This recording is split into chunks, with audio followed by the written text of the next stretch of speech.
All right, let's jump right into this. Picture New Franklin, Ohio. It's a sleepy, picturesque village, actually recognized as one of the safest cities in America. It's exactly the kind of place where a mundane late-night pizza delivery should be completely routine. Nothing to worry about, right? But on a June night in 2012, that illusion of safety was totally shattered when a simple Domino's delivery turned into a brutal, premeditated ambush.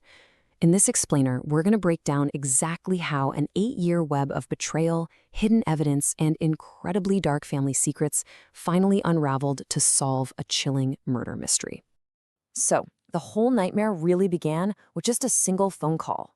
It was around 11:40 p.m. when an unknown woman called in an order for a large pepperoni and mushroom pizza, asking for it to be delivered to a nearby office complex. The caller claimed they were working late and asked the driver to just come around back. That driver was 25-year-old Ashley Biggs, a single mother who happened to be on duty that night. Now, what Ashley didn't know and couldn't have known was that this fake order was a trap. It was specifically designed to lure her into a pitch-black parking lot. When Ashley never came back to the store, her manager obviously grew frantic, and tragically, their absolute worst fears were realized a couple of days later. The reality of the crime scene was just incredibly grim. Ashley's abandoned car was found hidden out in a remote farm field, and her brutally beaten body was discovered inside the trunk. The evidence pointed to a horrific struggle. She'd been severely beaten, tased in the back, and ultimately strangled with a zip tie. Now, what's kind of crazy here is how fast the police actually zeroed in on their prime suspect, Ashley's ex-boyfriend, Chad Cobb. They found him at like 3 or 4 in the morning, bizarrely hiding out in the woods behind his grandparents' barn. And the evidence they recovered right there with him was overwhelming. They found a backpack stuffed with zip ties, a taser, and items completely covered in Ashley's blood. The case was literally handed to investigators on a silver platter. But to understand the why behind all of this, we really have to look at the motive. See, Chad and Ashley were locked in an incredibly bitter custody dispute over their 7-year-old daughter. The background here is super crucial to understand. Ashley had actually enlisted in the Army and was completely absent from her daughter's life for 6 years. During that entire time, Chad was the primary parent. But when Ashley returned, a court suddenly awarded her custody, and they didn't even notify Chad first. Chad, who now had 3 other kids with his new wife, Erica, was rapidly losing custody, losing control of the situation, and completely running out of money for legal fees.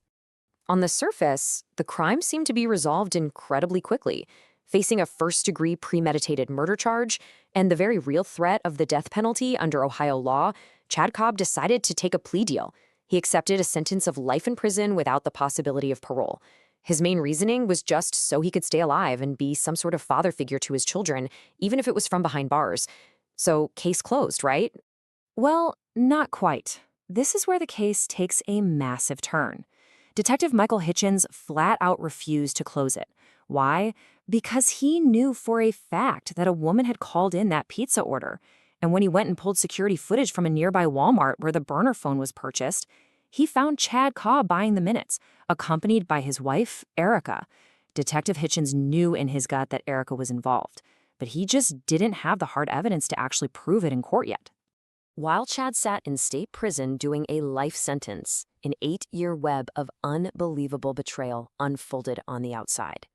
Erica, who was supposed to be raising their kids and holding down the fort, actually moved Chad's best friend, a guy who grew up with, into the house that Chad bought. To make matters even worse, Erica and the best friend ended up having a baby together. Chad was furious, as you can imagine, but he initially kept his mouth shut about Erica's involvement in the murder. But every man has a breaking point. And for Chad, that breaking point arrived in the mail.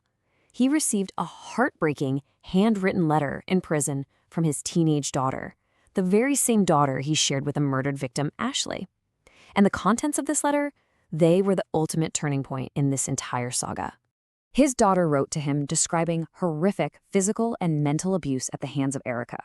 She detailed being locked in a dog cage, pinned to a wall, and thrown to the floor, where Erica would put one knee on her stomach and the other on her throat. I mean, reading this completely shattered Chad.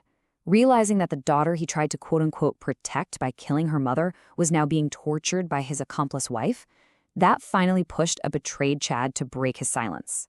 Chad reached out from prison and told detectives they absolutely needed to speak with his mother, Cindy. And this is where we learn about the ultimate sting operation.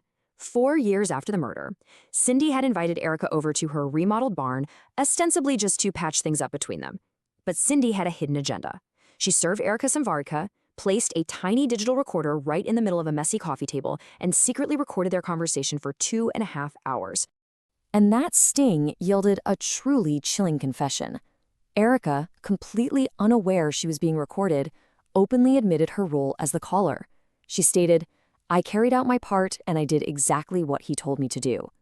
She confessed that they planned it together, that Chad gave her a part to play, and she executed it flawlessly, and notably, without a gun to her head. But honestly, it gets even darker. When Cindy asked her about the victim, Erica showed absolutely zero remorse. She just flatly replied, "Do I feel bad about what happened to her? Not really." Even more horrifying, Erica casually admitted on the tape that Chad had previously talked about wanting to keep Ashley's skull as a trophy if the murder went through. It's just beyond disturbing. Now, you'd probably think Cindy would run straight to the police with this bombshell piece of audio, right? Well, actually, scratch that, she didn't.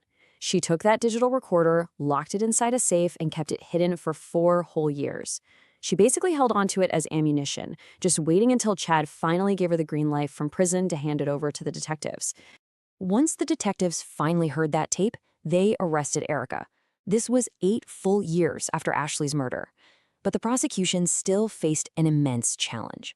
Yes, they had a secretly recorded confession, which is huge, but there was zero physical evidence. No DNA, no blood tying Erica to the actual crime scene. Making a phone call to order a pizza isn't physically committing a murder, right?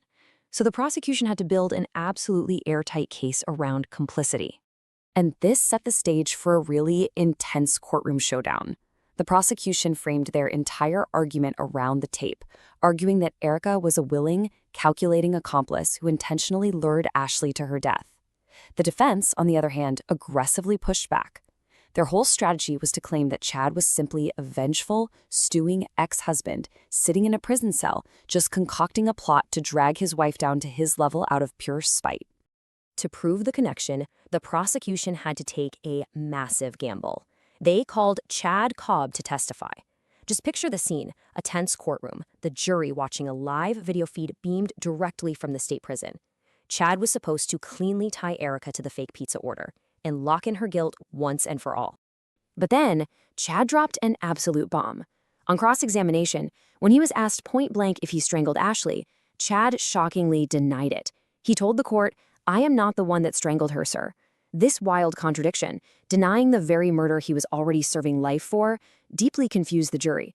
I mean, it threatened to derail the prosecution's entire case.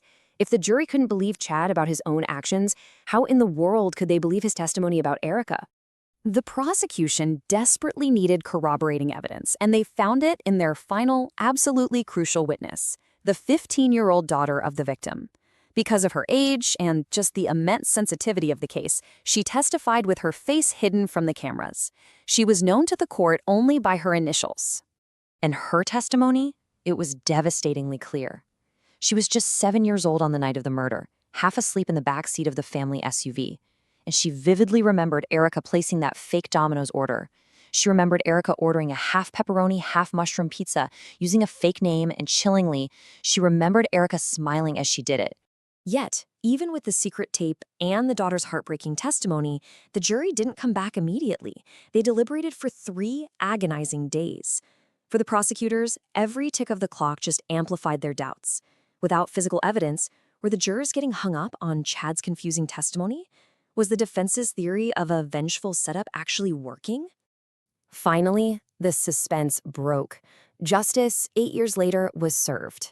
The jury found Erica Stefano guilty of aggravated murder, kidnapping, and aggravated robbery. She was sentenced to life in prison, finally bringing an end to nearly a decade of deception, hidden tapes, and just agonizing waiting for the victim's family. The most poignant reaction to all of this came from the teenage daughter, who expressed just an overwhelming relief at the verdict. After enduring years of horrific abuse, she told the court, "If she would have been let loose, then I'd be scared for my life."